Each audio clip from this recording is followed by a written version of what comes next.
Purdue loses their third straight game. Kentucky got walloped, and former G Leaguer Charles Bediako is sticking around with Alabama for a few more games. We're going to talk all that here in just a second. Welcome in to Locked On College Basketball Squad Show, your go-to spot for everything happening on the hardwood, from blue blood battles to bracket busters and everything in between. Join the squad of hoops junkies as we break down the biggest stories with the boldest takes and unfiltered opinions. Because here, we don't hold back. It's the College Basketball Squad Show on the Locked On Podcast Network. Your team every day. What's up, folks, and welcome into the second Locked On College Basketball Squad Show. We are live right now on all of the YouTube channels for our hosts joining us today. That is right. We are joined by Isaac Shade of Locked On College Basketball and Locked On Tar Heels, Leaf Tulane of the undefeated Arizona Wildcats, Derek Johnson, Locked On Jayhawks, Jake Hatch, Locked On BYU Cougars, Nick Arvin, Locked On Purdue. That's going to be a fun one a little later. And Parker Ainsworth, Locked On Cougs.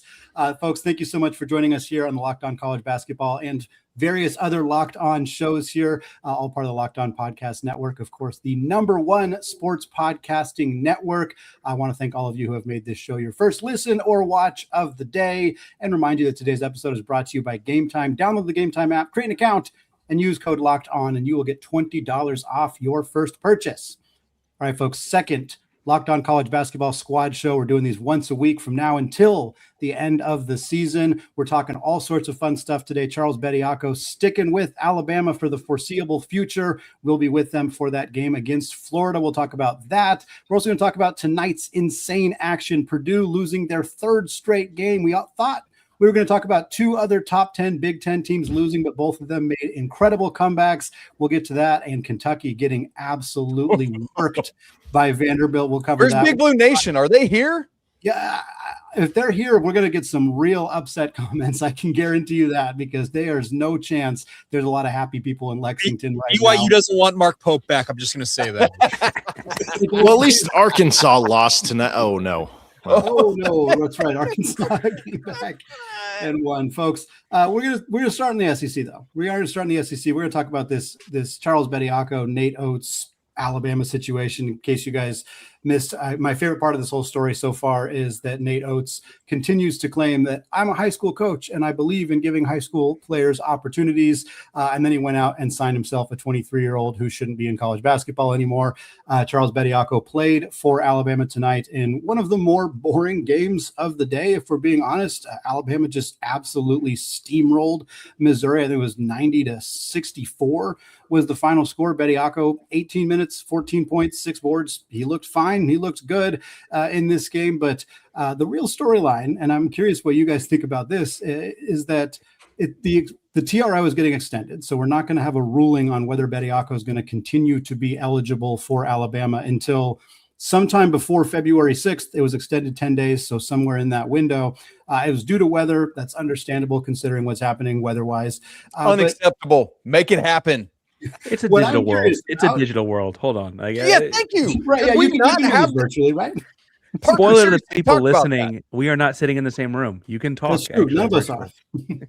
No, I guess we can't have our squad show because we can't all be together. You know, like, what are we doing? Did you guys see that the NCAA is requesting that the judge who initially put out the TRO be recused from the case because he donated to Alabama? Did anybody see that? That's pretty crazy.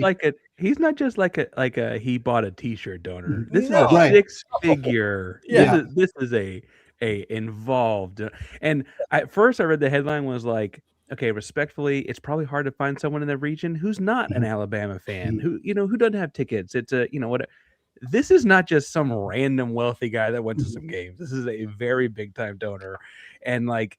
This feels like when you hear about like in these smaller college towns and like certain athletes get away with certain things, it feels like all of this is happening in front of us in a big, big way.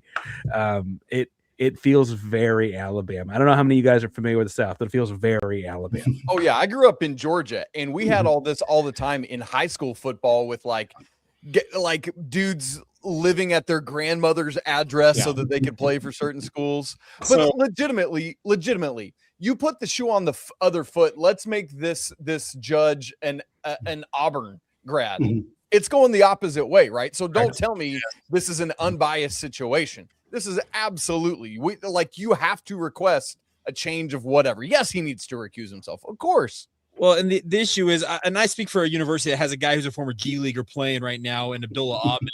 And obviously the argument from a guy like Kevin Young is Ahmed never signed a professional contract with the NBA, unlike Bediako, who signed a two-way and has been playing in NBA games. So kind of the apples to oranges comparison, but BYU's kind of been caught up in this, and obviously it extended out to Baylor as well because they had the whole situation with James Najee and him being an NBA draft pick. But this one, like, you can't be Nate Oates and say, yeah, I'm a high school coach who believes in giving men a chance, but then, bring a guy who's been removed from college basketball for multiple years and then say, hey, get in here, we need you. So Go ahead. Would respectfully think that it's also got a whole other difference to it, Jake. And I think so full disclosure, Houston was in on Abdullah, and I had a guy on the inside. They thought they had him. Like I don't mean to say Houston's innocent in that, right? Yeah. The biggest difference here to me is not which contract exhibit 10 versus two-way versus didn't set on the floor, didn't set on the floor. It seems very cut and dry. The biggest difference to me is this guy played college basketball, had eligibility left, and opted to give it away. Like he just said, I don't want that anymore. True. That's a gigantic difference. It's a reason you have to make the decision. Did you guys see what Tennessee fans were doing with the G League stuff? So I voted. Bediako, you voted. Okay, so I cast my ballot. If you don't understand what we're talking about here, so Bediako was available for the G League All-Star vote, and Tennessee fans, among others, had been voting him up, like Nick, and he was like the number one leading vote getter, and the G League took him off the ballot. They removed him. Yeah. Can we put the link in the chat? Can we put? Yes. I'm going to go find it right now. Yes. Keep talking. Write-in option right now.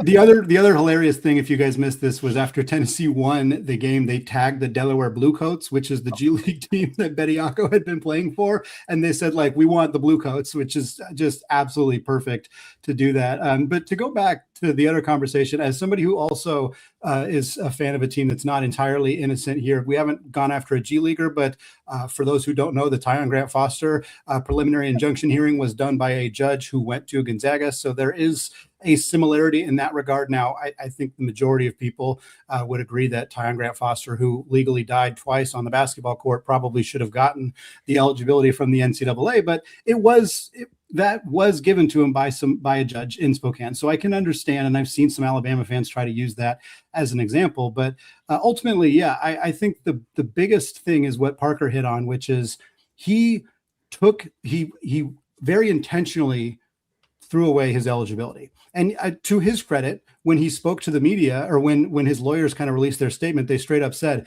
Charles feels like he made a mistake. Like he's acknowledging, like, I wish I hadn't done that, but you did do that. Yeah. And I think there need to be consequences. I wish I hadn't killed a guy, but I'm in jail. What do you want me to do? Like, you made a mistake. And again, like, I think Leaf was starting to hit on this too. Like the off season, like the college basketball offseason needs some kind of a deadline. And if you can declare for the draft and there's no deadline where which you have to withdraw and you can just come back to college anytime. I mean, are we setting a precedent where a player, like, let's say LeBaron Philon, declares for the draft and goes through the draft process, gets drafted in the second round, and they only offer him a two-way contract. He doesn't play very well in the summer league. Could he come back to school in August, in September, in October after training camp? Like, at this point, there's no reason to believe that could not happen. And that is a nightmare for college coaches, for people who cover college basketball. It's a nightmare for high school recruits. Like, we said, like, they're not going to be able to know, like,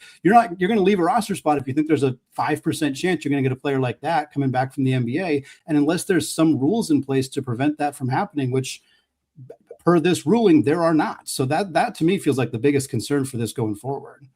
One thing that stands out to me is Bediako was good on those Alabama teams. Yeah. And this is like a note that shouldn't matter, but to me does, is Abdullah Ahmed has minimal impact for BYU. Yeah. He plays behind Keba Keita. He brings body, but he's fouled out more frequently than he's put in points. And then James Najee's done nothing. Bediako is playing sparingly and putting up 14 and 6. He was good on those Alabama teams that were very good. I believe he played on a 1 seed with Brandon Miller, and then he played the next year on another good team. So the reason he went to the NBA draft is because he believed, and he acknowledged, credit to him, that it was a mistake. But that used to mean something that you're foregoing. If the word is foregoing eligibility. And why is the NCAA spineless enough to give anyone any? But of course, like the word foregoing means nothing. Like Cooper Flagg could come back right now. Like what's the reason that holds him back? Because he's actively on the Mavericks. Like it doesn't matter. Yeah, and Leaf, to your point, BYU once upon a time at Yoli Childs. You guys remember him back in the day? Oh yeah. He tried to come back to school, and they dinged him 9 games for filing paperwork in the wrong order. Yeah. So we've jumped the shark. Hatch, I used that as a cold open when the James Najee thing happened on college basketball because I they were in the WCC at that time, so I remember that very distinctly. And it's like, yeah, what are we doing? Like, how is this the point that we have gotten to in this sport? It's insanity. Now, it's interesting we bring up Brandon Miller because in that situation, I thought Nate Oates did not handle that well, right? Here's the thing for me with this money, this moment, this money, that's hilarious. Also money. I honestly do not lay this at Nate Oates' feet. He's doing what is acceptable and allowable within the rules that have been given him. I lay this solely at the feet of the NCAA for their complete ineptitude in doing anything. That's the issue here for me. By the way, let's move it back to a moment of levity. Here's some sad news, boys. The G League has taken Charles Bediako's name as 11 hours ago off of the MVP voting, so we cannot go and vote for Charles Bediako. So now we need a what do you call it, where everybody signs the thing? Right, petition campaign, petition to get Bediako back on the voting. Let's go. Would be hilarious. I also think that there's an aspect of this where like they granted a bunch of eligibility between canceling JUCO years and COVID years. I mean, look, he's played for the Raptors. I get Jamal Shed could have gotten a year of eligibility left. Like does Jamal Shed, Big 12 Player of the Year, National Player of the Year, does he come back now? Like it's never going to happen. He should not. But like those kinds of players are eligible now suddenly. Like that doesn't make any sense. I want to see LeBron James finish his basketball career playing. He needs to degree. Like, That's right. Well, Isaac talks about the NCAA's ineptitude, and I want to talk about, sorry, Nick, but I want to talk about Purdue's ineptitude moving forward. Third straight loss for the Boilermakers after such a strong start to the season. Hey, at least they didn't give up 46 points to a freshman. Maybe that's the silver lining for the Boilermakers, but we're going to talk about that game. Some other results from Tuesday night's action, all coming up here in just a second. Hi, everyone. I'm Kalia Butler, host of Locked On Women's Basketball, and this is Mazda's Women's Basketball Snapshot, celebrating the work no highlight reel can ever capture. The WNBA has released its 2026 schedule featuring a 44-game regular season beginning on Friday, May 8th. The league's historic 30th season includes expansion teams Portland Fire and the Toronto Tempo, with opening weekend highlights such as Caitlin Clark and the Indiana Fever hosting Paige Beckers and the Dallas Wings, and a rematch of the 2025 finals between the Aces and the Mercury. And unrivaled, Miami felt the breeze as Paige Beckers powered the breeze to a 75-68 win over the Lunar Owls, finishing with 28 points and 7 assists. She was joined by 20-year-old Dominique Malunga, who added 21 points, 8 rebounds, and became just the second player to ever dunk in an unrivaled game. In college hoops, South Carolina handed Vanderbilt its first loss of the season with a dominant 103-74 win. These moments are earned off the clock, those long before the lights ever come on. The sweat, the fakes, the doubt, the scrapes, and coming back for more every time. Mazda puts the same drive into every detail. Wins define the moment. Putting in the work, that defines you. There's more to a Mazda because there's more to you. All right, folks, we're going to talk about this Very, very exciting action on Tuesday night. A lot of heart races going on in the Big Ten. In particular, we saw Michigan nearly lose to Nebraska game. They were trailing for the vast majority of the game. Michigan State nearly lost to Rutgers, if you can believe it. That was a stunner that Michigan State and Tom Izzo found a way to win. But wasn't the same situation for Purdue. They were down most of the game to Indiana, and they made a little bit of a comeback attempt towards the end, but the Hoosiers just hit tough shot after tough shot, got this thing done. Arvin, I want to turn it over to you. At least you got to feel good that Jacob Goins, our Locked On Hoosiers host, maybe isn't here to rub it in your face, but tough to see a third straight loss for this Purdue team. The fact that Jacob isn't here is the only silver lining coming out of this game tonight. It was a miserable experience from start to finish. First of all, 9 p.m. Eastern on a Tuesday night for Indiana Purdue, much less on Peacock, which that's a whole tangent of its own. But at least not as many people watched it, right? Maybe that's good. No, Peacock's got good shows. No. Now a lot of the Peacock games they show on like NBC Sports Network. If you got YouTube TV, you can get it. Peacock's got good shows. I don't know, but I was quad boxing that bad boy. Let's go. Josh the Traders. So we go back a little bit. You talked about UCLA, Yax not being here for this one and how that game may have broke Purdue, so to speak. But really, it goes back before that. It goes back to Big Ten play where Purdue starts out really good, but then it just felt like the energy wasn't there. They couldn't put their foot on the pedal for 40 straight minutes. And then going out of USC where you barely pull that game out, I said this isn't sustainable. Having Braden Smith put up 20 and 10 every game and Trey Coffin-Ridden not rebounding the ball. Fletcher Lawyer playing like a guy that just isn't Fletcher Lawyer. It's not sustainable. Then we see Apologies to the Lawyer family. Apologies to the Lawyer family. But we see that against UCLA where they fall short. And after that game, I said the UCLA loss, that's bound to happen. After Illinois, where you need that game, in my opinion, it was a must win to keep those Big Ten, to try to win that regular season championship, keep those hopes alive. You lose that one. And I say that's a disappointing loss where Keaton Wagler goes for 46 points. But now after you lose to Indiana 72-67, the phrasing goes from disappointing to embarrassing. The way that Purdue played in this game, the way that they go out after 2 straight losses, go into Assembly Hall against your rival and play with zero energy, zero will to win to start this game, get yourself into a hole. It was embarrassing. That's flat out what it was. And you can look at everybody on this roster. Nobody really had a great game. And it leaves me saying, when we started out this year, me and you, Isaac, we did a crossover. To start out this year, we talked about Purdue's expectations, how for these seniors, largely it is championship or bust. And that's something that the players set on themselves.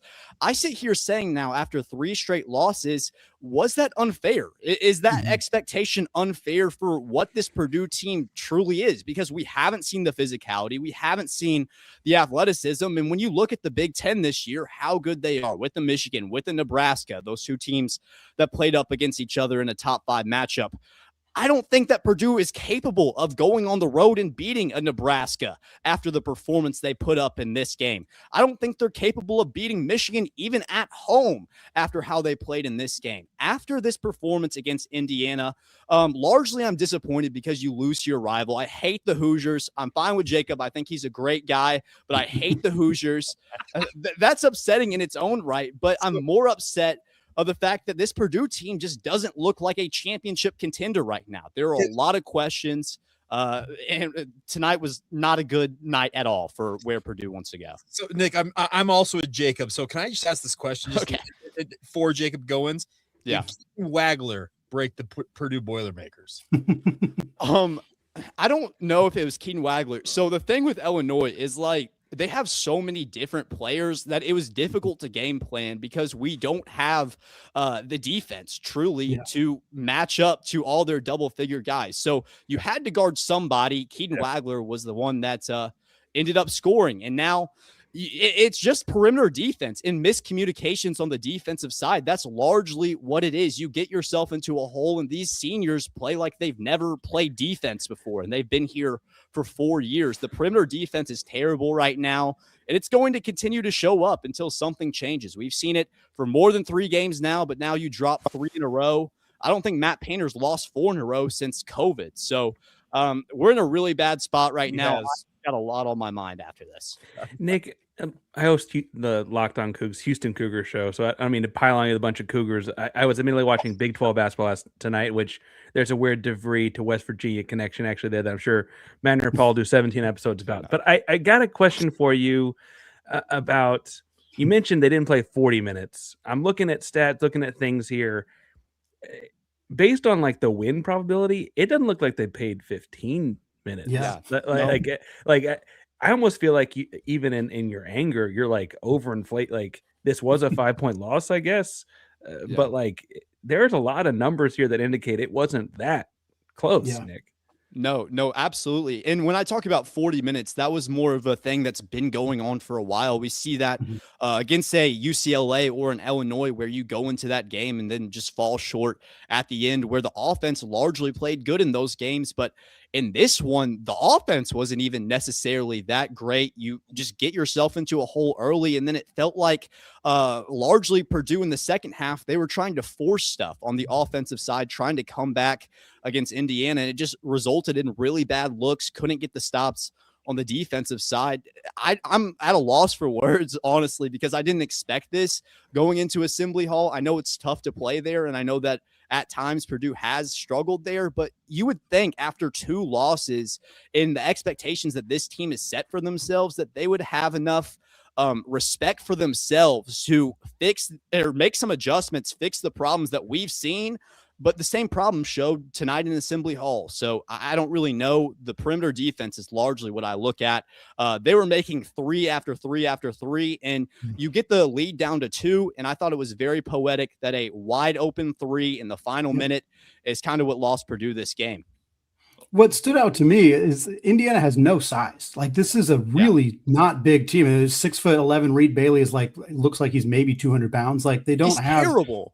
Yeah, he's not good. They don't have any bigs. They don't have any real rim protection at all. And yet, Trey Kaufman-Renn, he led the team. He had 23 points. But, Oscar Clough doesn't do anything. Daniel Jacobson doesn't do anything. Like, you have no interior presence in this game when, I mean, obviously we're a few years removed from the Zach Edey era, but, like, Trey Kaufman-Renn should be that guy. Clough should be that guy. Like, Andy, real quick, like to your point, over the last 5 games coming into this game, so not counting this game, they were in the 11th percentile in offensive rebound rate and the 2nd percentile in block rate. It's been Indiana was? Yeah, no, Purdue. Purdue, jeez, man. What's going on down on the block? Purdue founded something a couple of years ago with Edey. Their whole premise, and Matt Painter popularized this. If you look at all the recent teams that have won championships, they've been enormous.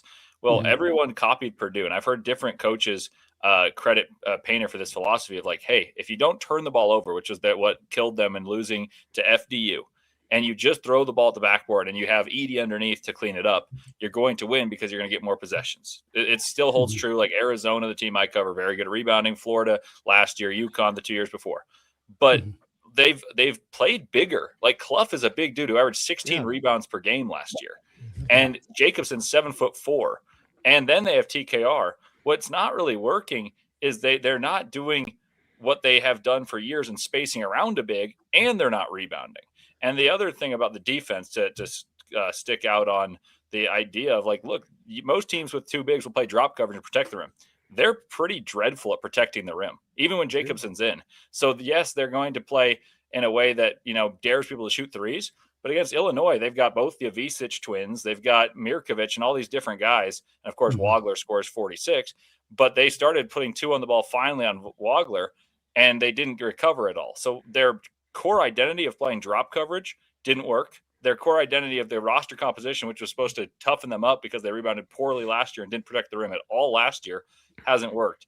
And Braden Smith looks great, but the rest of the team looks off. Like I didn't think I'd ever find a day I'd be anti-Purdue because I love Painter, but this team looks pretty much like second tier in the Big Ten, and that was not a conversation we thought we't have.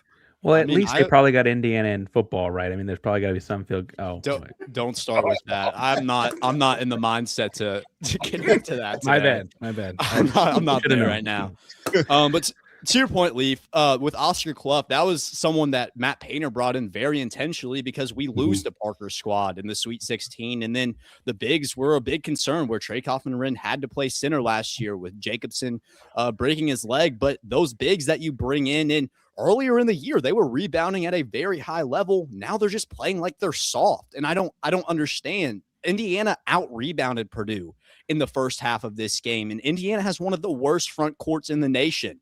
Yeah. So I don't know. I'm just at a loss for words right now. There's so much going into my head that it'll take me a bit to kind of formulate really what happened here. But it was just an embarrassing loss, one that, quite frankly, shouldn't have happened. Would it make you feel better and everybody else listening here, since there's no SEC hosts here? Can we laugh at Kentucky for a few minutes? Because I think that might make people feel a little. Let's go. Come on. Can we start with Otega Owe's boneheaded moment? Did y'all see this? I did, yeah. Oh my word. Okay, so the free throw. I don't even remember who's going to take it out of bounds. Let's say it's Colin Chandler. He passes it to Otega Owe from out of bounds. Owe steps out of bounds to pass it in. I'm like, that's with 10 minutes left in this game. Vanderbilt just trucked Kentucky up and down the floor all night long. It was insanity. And Kentucky's coming off of winning 5 straight, and they just looked like this might have been that Gonzaga beatdown that they suffered on a Friday night way back in whenever that was. I mean, good night, you guys. Is Jaden Quaintance ever going to play again? Like, what is happening?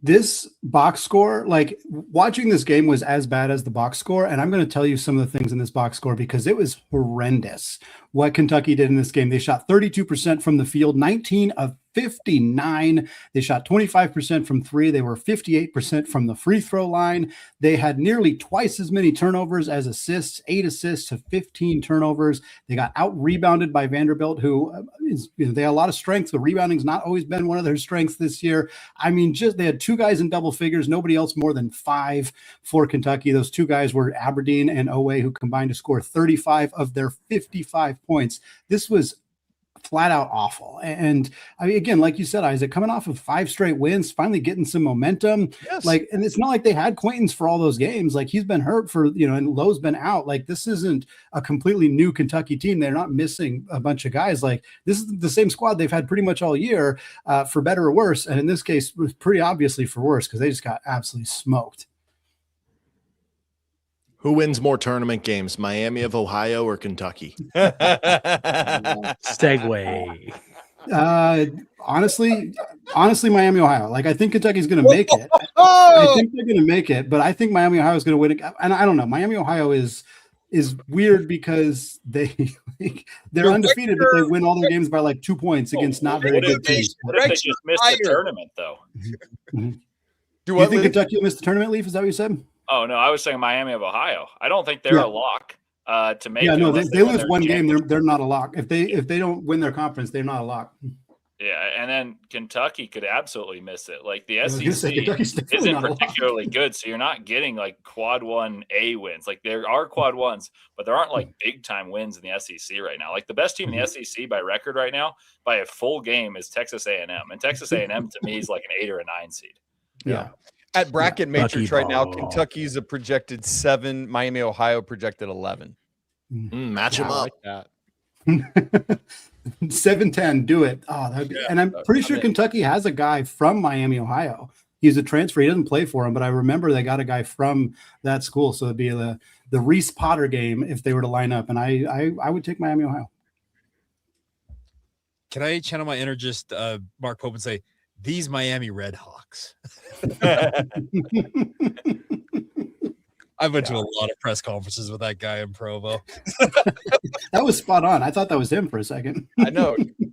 You're and equally as tall as he is. No, not.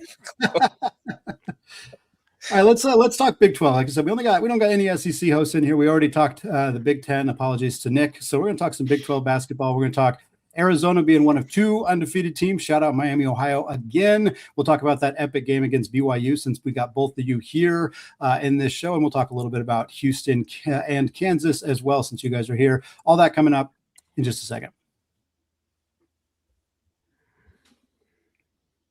But first, folks, today's episode brought to you by Game Time. There's nothing like being in an NBA arena, the crowd, the energy, the moment, and getting tickets. Well, that used to be the hard part, but it's gotten a lot simpler now with Game Time. It has become the go-to app for scoring tickets fast without all the hassle. It puts the advantage back where it belongs with you, the fan. You can pull up the Game Time app, pick an upcoming NBA game, and you can have tickets locked and loaded within a few minutes. And I love that you can see the all-in price up front and there's no surprise fees at checkout. You can also see the view from your seat. So again, you're not going to be surprised when you get to the arena. There's great last-minute options as well with NBA tickets showing up at solid prices. And we'll stick with the SEC here. You can see the defending champion Florida Gators at South Carolina. Maybe not the most fun opponent, but if you're in that area, you want to go see some basketball, there's tickets on Wednesday for just $5. So take the guesswork out of buying NBA tickets by using Game Time. Download the Game Time app, create an account, and use code LOCKEDON for $20 off your first purchase. That's code LOCKEDON for $20 off. Download the Game Time app today. And remember, it's gametime.co, not .com. Today's episode is also brought to you by FanDuel. It is the last call for football on FanDuel. One final Sunday, one last kickoff, the final chance to get in on all the action before the NFL season officially comes to a close. This is Super Bowl 60, and FanDuel is making sure you're right in the middle of it all with a special offer just in time for the biggest game of the year. So whether you're back in those Seattle Seahawks riding with the New England Patriots or building one last same game parlay, this is the game everybody's been waiting for. This is where predictions turn into plays, stats turn into storylines, and every snap feels bigger. It's the perfect way to cap off the season and make the Super Bowl even more exciting from the kickoff to the final whistle. And if you're a new customer, bet just $5 and you'll get $200 in bonus bets if you win. Our guy Zach Blackerby not here, but Auburn 6.5-point favorites at home on Wednesday against Sean Miller and the Texas Longhorns. Check that one out. And if you want to make it count, because after the Super Bowl, folks, the football season is over. Last call for football on FanDuel, an official sportsbook partner of Super Bowl 60. Visit FanDuel.com to get started.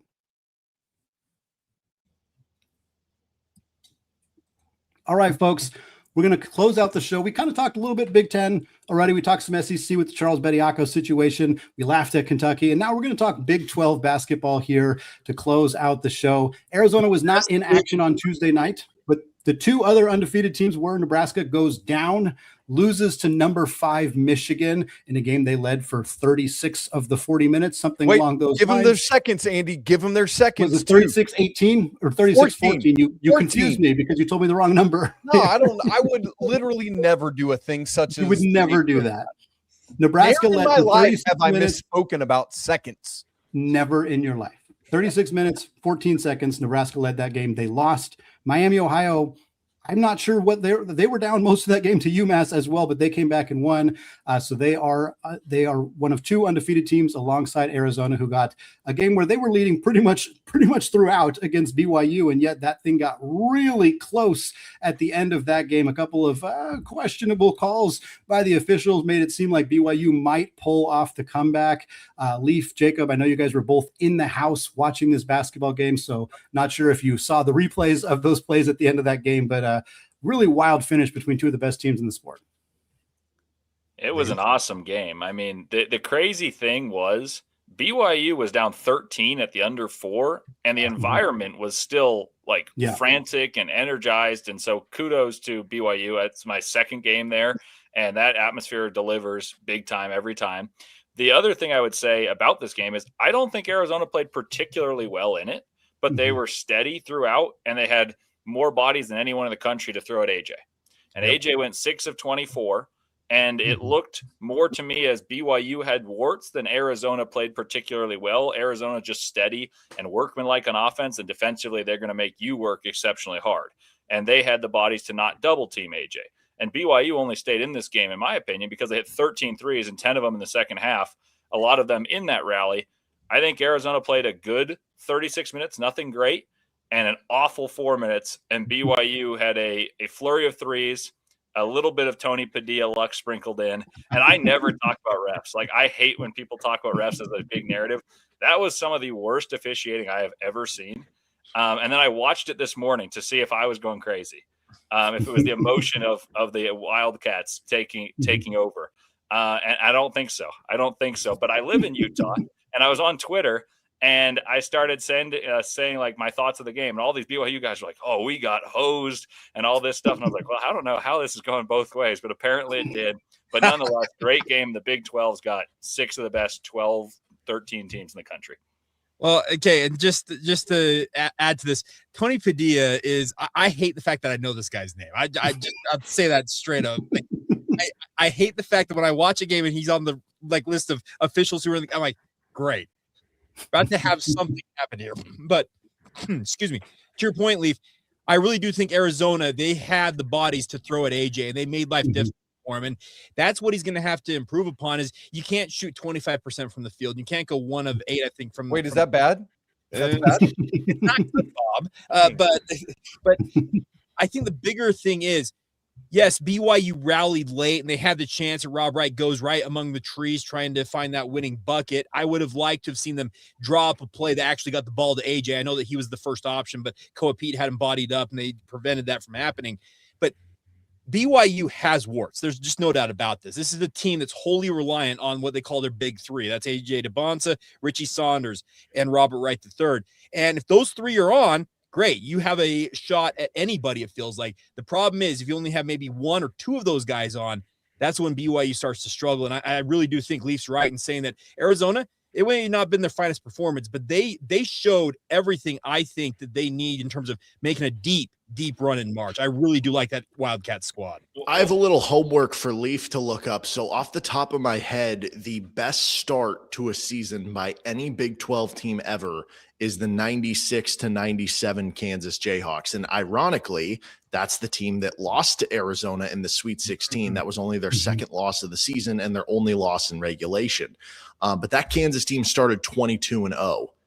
Arizona's 21-0. So I think they have a chance to break that record, but you can do the homework on that one. Just to make sure. Think I have the answer for you. Okay. Only 3 teams ever have gone 21-0 to start, and the last one was the Jayhawks. I don't know which the third one was, but I think they lost at number 21. So I've got. Are you saying in all of college basketball? Like Big 12. In the Big 12. Yeah. Oh, in the Big 12. I was like, I'm saying. I was going to say hello. I'm quite positive that's not true over here. And he knows all about BYU going up and spoiling a 29. And I do. I have a very distinct memory of ruining an entire evening. I do feel safe to say I wouldn't have known the number was 21.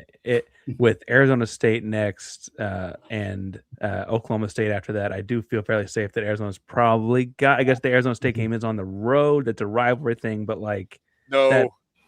It was wildly close in Arizona. I thought. Shut up! Start sitting. The thing I'd say about that game, as I've started my preview for it, is Masamba Diop, the big guy for Arizona State, hit 6 out of 6 mid-rangers, and he's actually really good. But Arizona's defense, and I talked to Jake about this a little bit before the game yesterday, that Arizona is going to get better shots than any team they play. They're going to shoot 45%. This is an actual stat. 45% of their shot attempts are within 5 feet. Yeah. 58% of their points total are scored from 2, and then another 22 from free throw line. So they get 80% of their 90 points per game from what I like to call paint-oriented points. So they get good looks. BYU shoots 58% from 2, but they were never going to do that against Arizona because they make you shoot hard shots. And everyone I talked to on Twitter about this was like, oh, AJ loves mid-ranges. I was like, not against Ivan Karchenkov, not against Koa Pete, not against Dwayne Aristode and all these litany of bodies you can throw at him.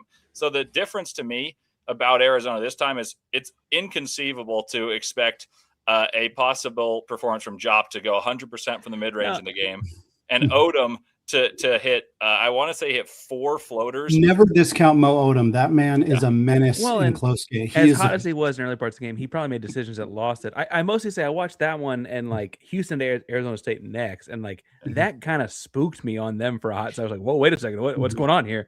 And you know, whatever magic that may be, but they should beat Arizona State. They should beat Oklahoma State. 24 is at Kansas. That's at Kansas is tough for everybody. But I don't think it's crazy to say they're going to get 22 and 23, right? If that's the number we're looking at. When do you think they lose next? Because at Kansas is 24, and then the next one is home against Texas Tech, and then the next one is BYU. Granted, that's at home for Arizona, but that's a really brutal 3-game stretch right there. They got 5 days between Kansas and Texas Tech, and they only got 3 days between Texas Tech and BYU, and then they got Houston on the road after that. That's really tough 4-game stretch. Like when is that first loss for Arizona? Ken Pom says it's not happening, but Derek, is like, DP playing in that game in a couple weeks? What are we doing? I want nothing with predicting when DP is playing. I do feel good about him playing against AJ DeBonte. Derek, He'll be highly motivated. Is he playing Saturday? Come on, we got to have that matchup, man.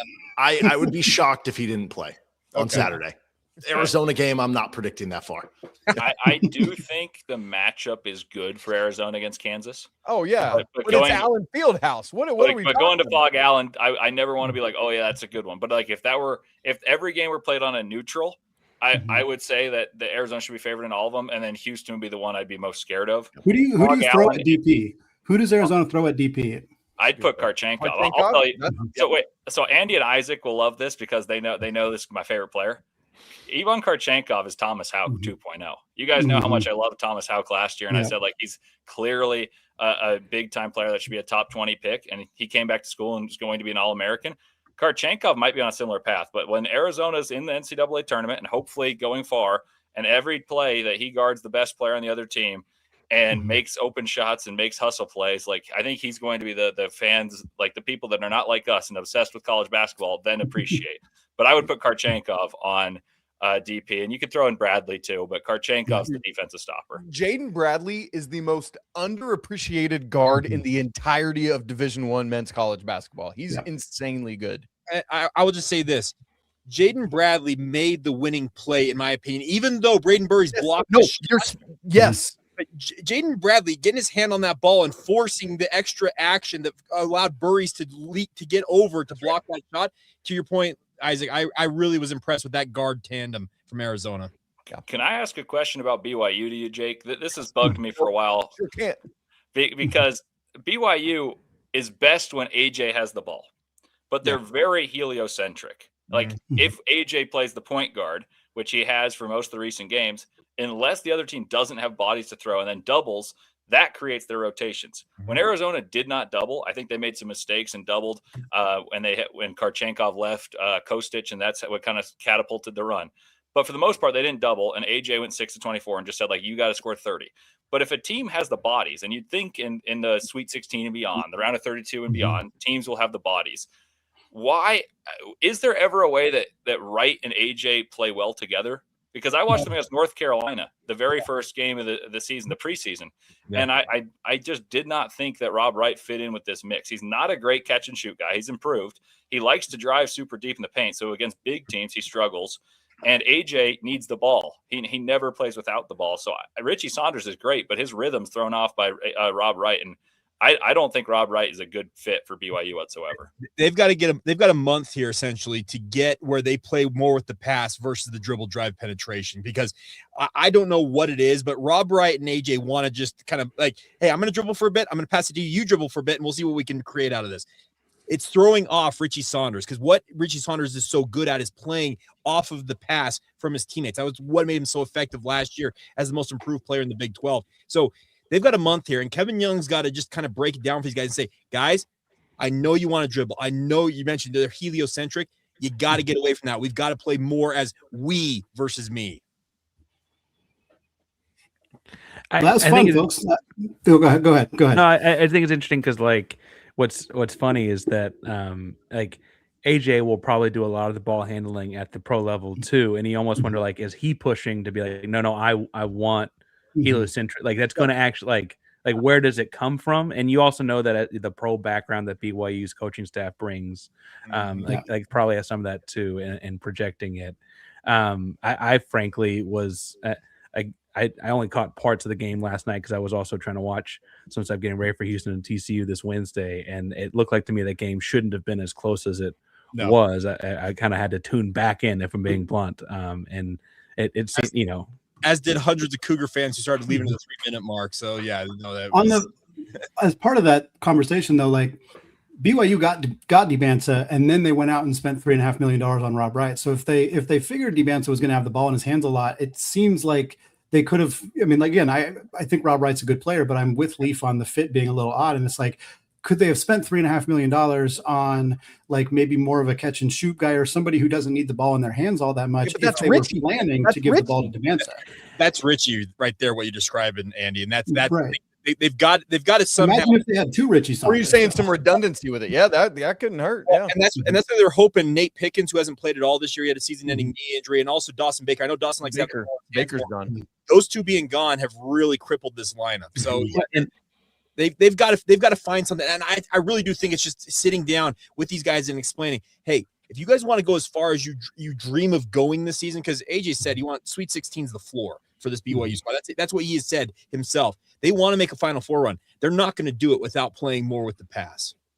And to be fair, I think you could be 4th or 5th in the Big 12 and have a Final Four run in you. I think it's that strong a conference. I don't like you're going to take some lumps along the way. That's part of this beat down here. I'm interested, Leaf, though, and this partially, Houston just lost to Texas Tech in a game that I could go on about what they shouldn't have lost, shouldn't have did back and forth. 1-1 against them this year, and that always sucks. But you mentioned Houston being a team you think they'd lose to if you're going to pick one, but you didn't say Tech, and I think there's some star power at Tech where that Anderson kid could just win a game, right? JT Toppin could just win a game. I think that there's some of that aspect of them that maybe not accounting for.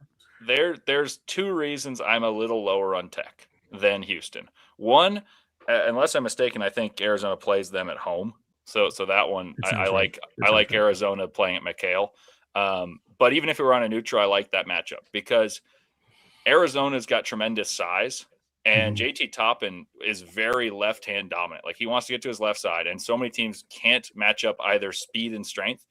Arizona can put 3 different guys on him that don't sacrifice speed and strength, and they don't run out of fouls. AJ drew 14 fouls, I believe, and 6 of them in the first half were on Koa Pete, Mo Krivas, and Tobe Awaka. And Arizona still was unflustered. We're like, we'll just bring Dwayne Aristotle, 6'8", built like a rock.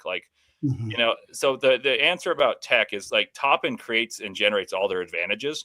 And if you double, which I was stunned that Houston doubled as much as they did. I know they often double and they do these monster traps, but they were straight doubling as opposed to trapping. Houston didn't play the normal way. And then the one player they didn't do it with was Khalifa Sacco, and he was killed during that stretch. And so I thought that Anderson, sorry to get back, I just love the nitty gritty of this. But to get back to it, I think Anderson's problematic, but Arizona's got a lot of bodies. And I just don't think Texas Tech's other guys are that scary unless you give them doubles. It's the same thing with BYU. I don't think anyone but Richie Saunders is really scary other than AJ DeBonsa. And therefore, if you face guard Richie and play AJ straight up, you're going to win because you're going to get better shots in there. I don't think Lawan Watts, Petty, all these guys are all that good unless you double. And I don't think Arizona will ever double. And my joke in the one that Houston won, the first matchup, was that Lawan Watts was Houston's second best player. But I think that really the deal is Atwell's going to knock down open shots. And so I do feel like the pressure's got to come from somewhere. And I guess they do have a bunch of bodies, and Tech is notably not deep. It just feels like there's a superhero cape kind of thing with this Christian Anderson kid or JT Toppin, either one. And I think they're scary in that sense because all these do come down to 1-game samples. The conference is so topsy-turvy. Houston plays Tech twice and Baylor twice, and they only play the 3 guys I see on the screen here once a piece. There's a weird way that works out in Houston's favor in terms of wins and losses, but not in terms of quad 1s and 2s and all that, right? This is all kind of upside down and backwards. And Leaf, you're getting some pushback on from Malau 514 for only saying Richie Saunders and AJ DeBonsa scare you. Rob Wright? Question mark. So Leaf, you must explain yourself, sir. I think watching Rob Wright play in the games that they have lost explains it for me, but I'll give that. So he went 3 of 16 yesterday, and a lot of them were open because he's the dare shooter. He's gotten better as a shooter, but he needs the ball to drive. He drives and he doesn't pass on time, so he takes away Richie Saunders, which is BYU's X factor. If BYU gets Richie open, they are going to be awesome because he hits everything and he can pump fake and get to the rim. Rob Wright, if he gets the ball, doesn't make decisive decisions. It's like AJ, oh, Rob Wright, and then he's going to take his turn. So I just don't like the way they play together. And yes, those two combined for 69% of those 3 combined for 69% of BYU's total points, and they score 61 combined. But if you can ask me, like, if I'm going to play BYU 1,000 times out of 1,000, I will go man to man with AJ and for Arizona, and most teams, I would say this too, and then face guard Richie and say, Rob Wright, if you're going to beat us, you're going to beat us. I said that on my show twice in previewing BYU. And I told the guy next to me, Jake was next to me as well, but the guy directly to the left, I said, once Rob Wright got the ball, I felt good on that final possession with all the momentum the other way. I just don't think Rob Wright fits for BYU, and AJ and him are the same issue. They just need the ball too frequently. And as for Houston, I have another question about Houston. Do you think that Kingston Flemings, being as great as he is, has hurt Houston's ability to win as a team because Milos Uzan looks uncomfortable without the ball?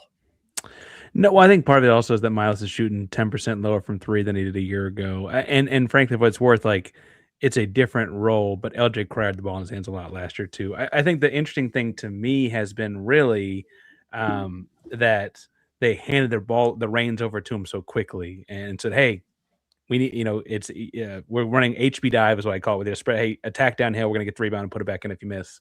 And they handed it to him really, really quickly this year. I think the bigger thing to me has been they're missing more of the low post scoring that would open up some of what Milos did with the floaters. If you remember what Milos did last year, a lot of the two-man game, he gets that floater. He's so consistent there. But the two-man game, Sanak has been up and down. Tugler's offense hasn't come along. They're looking for a post score there that does, and more. And I think we talked earlier this season at Leaf about that part. And like, I think Milos needs that more than the other guys do. If I'm being really honest with you, like Kingston can get his. Emmanuel's a catch and shoot. He shoots from Beaumont. We joke half the time. He's so far, but like Milos needs that two-man action to get downhill, and no one's worried about the roll man in the same way. If anything, Sanak's best screenplays have been pops, honestly. And that's been a big part of that. And the other thing is, I think they're still like working in bench guys. Like Chase McCarty's role is still kind of undefined. Isaiah Harwell is still kind of coming along. They're figuring those kind of things out too. Harwell is a great player, but he's still figuring things out. So. Well, as the Gonzaga fans are certainly weren't thrilled about seeing Kingston Flemings do what he did after recruiting him. Or Harwell. Or Harwell. Harwell hasn't been as good, but they pivoted to Flemings because they knew they weren't going to get Harwell. And then Kelvin Sampson said, I'm going to just take both of them. And Gonzaga's feeling okay about their Spanish guard, Mario Saint-Superior. But yeah, it would have been nice to see Kingston Flemings dropping 50 in Spokane instead of for Houston. But, we'll get over it over here. Folks, that's going to wrap it up for us today. What a fun show. Love doing these. We're going to have, again, once a week, we're going to do these squad shows with whatever hosts are going to join. So definitely check them out. You can find them in the Locked On College Basketball feed. You can find them in the feeds of whatever hosts are here live on YouTube. They'll be up on the audio platforms as well. As we always do on the show here, we always say apologies to the Lawyer family. Although, as I've said before, sometimes I think the Lawyer family might need to apologize to Purdue fans because it's been a bit of a rough year for our guy Fletcher. Let's go Wild Popes. Not a good one for them either. Cheers to the Mick Bruins, even if our guy Zachary Anderson-Yaxheim are not here for the show. And until next time, folks, peace out. Peace.